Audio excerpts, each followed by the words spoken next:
آپ صلی اللہ علیہ وسلم کی رحمت جانوروں تک پہنچی ہوئی ہے۔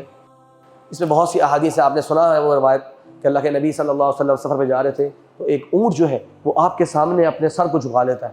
اللہ کے نبی صلی اللہ علیہ وسلم کہتے ہیں جاؤ اس کے مالک کو بلا کے لاؤ۔ مالک کو بلا کر لے کر آئے، کہا یہ تمہاری مجھ سے شکایت کر رہا ہے کہ تم اس کے اوپر بہت زیادہ بوجھ ڈالتے ہو۔ پوچھیں ایک جانور کی فکر اور اس کے اوپر خالی بوجھ ڈالنے، جو ہوتا ہے لوگ بولے جی اس کا کام ہی یہی ہے جانور کا بوجھ اٹھانا، زیادہ ہے کم ہے یہ تو حالات کے حساب سے ہوتا ہے، لیکن آپ صلی اللہ علیہ وسلم نے اس کے بعد رک کر اس کو حکم دیا۔ جانور کو ذبح کرنے کا جو طریقہ ہے یہ دین نے دیا ہے۔ وَلْيُحِدَّ أَحَدُكُمْ شَفْرَتَهُ، اپنی چھری کو تم میں سے ہر ایک کو چاہیے کہ وہ بہت تیز کر کے رکھے۔ وَلْيُرِحْ ذَبِيحَتَهُ، جب تک جانور ٹھنڈا نہ ہو جائے اس کے جسم کا کوئی ٹکڑا بھی نہ کاٹے۔ حدیث صحیح مسلم میں ہے، 40 نووی کے اندر حدیث ہے۔ سوچ سکتے ہیں کہ ذبح کس طرح کیا جائے گا جس میں جانور کے ساتھ احسان ہو۔ یہ آپ صلی اللہ علیہ وسلم کی سیرت ہے، آپ کی تعلیمات ہے۔ واقعہ آپ نے سنا ہوا ہے کہ جو ایک خاتون نے بلی کو بند کیا، نہ کھانا دیتی نہ وہ چھوڑتی کہ وہ خود جائے کھانا کھا لے، اللہ کے رسول نے فرمایا کہ وہ اس کی وجہ سے جہنم میں داخل ہو گئی۔ اور ایک برے کردار کی عورت تھی، اسے ایک دن شفقت آئی کہ کنویں سے ان سے پانی نکالا، جب باہر نکلی دیکھا کہ ایک کتا جو ہے وہ مٹی کو چاٹ رہا ہے پیاس کی شدت سے، اسے اس پر رحم آیا، شفقت آیا، اس نے اپنا ایک کپڑا لیا، اس میں پانی بھر کے لا کر اس کو پلایا۔ اللہ کے رسول نے فرمایا فغفر اللہ لہا، اللہ تعالیٰ نے اس کی مغفرت کر دی۔ تو ایسی شریعت جس کے اندر جانوروں کے ساتھ اس قدر رحم اور اس قدر شفقت والے معاملات تھے۔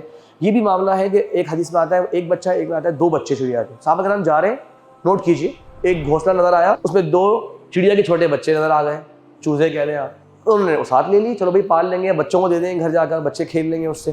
اب وہ دونوں لے کے چل پڑے آگے۔ آپ صلی اللہ علیہ وسلم دیکھتے ہیں کہ سامنے آپ کی چڑیا جو ہے وہ بالکل پریشان ہے، کوئی اپنے انداز میں آپ صلی اللہ علیہ وسلم کو بتا رہی ہے کہ یہاں پہ کچھ ہو گیا۔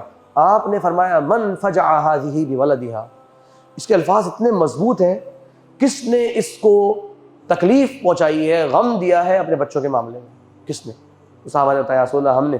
کہا کہ فردوها الی، فوراً سے اس کے بچے اس کے سپرد کرو، اس کے واپس کرو۔ تو یہ خیر اس طرح میں نے کہا کہ بہت سارے پہلو آپ صلی اللہ علیہ وسلم کے ساتھ ہیں، یہاں تک کہ جماد نان لیونگ تھنگز، سب سے بڑی مثال اس کی یہ ہے کہ آپ صلی اللہ علیہ وسلم کھجور کے ایک تنے کے اوپر کھڑے ہو کر خطبہ دیا کرتے۔ کھجور کا رخ دیکھا ہے نا آپ لوگوں نے، اس کو اگر بالکل اس کی باٹم سے ہم کاٹ دیں تو تھوڑا سا آپ اس کو جسے کہتے ہیں ہمارے یہاں پٹرا ہے نا، ایک چھوٹا سا ایک پٹرا بن جائے گا۔ تو آپ صلی اللہ علیہ وسلم کے خطبے کے اندر آپ کو ایک نمایاں ہونا ہوتا ہے، تو آپ صلی اللہ علیہ وسلم اس پر کھڑے ہو کے خطبہ دیا کرتے تھے۔ یہاں تک کہ صحابہ کرام نے اللہ کے نبی صلی اللہ علیہ وسلم کہا کہ یا رسول اللہ ہم آپ کے لیے ممبر لے آتے ہیں۔ پھر انہوں نے ایک ماہر ممبر بنانے والے کو یہ آرڈر دیا اور جناب 3 سیڑھیوں کا ممبر آ گیا۔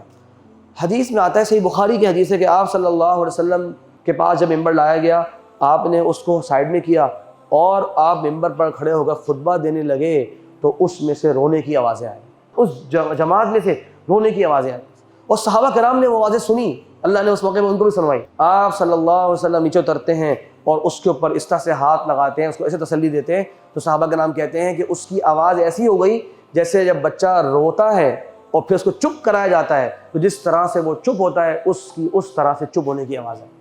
یہ حدیث صحیح بخاری ہے۔ کیسی اللہ کے نبی صلی اللہ علیہ وسلم کی رحمت تھی اور آپ کی شفقت تھی۔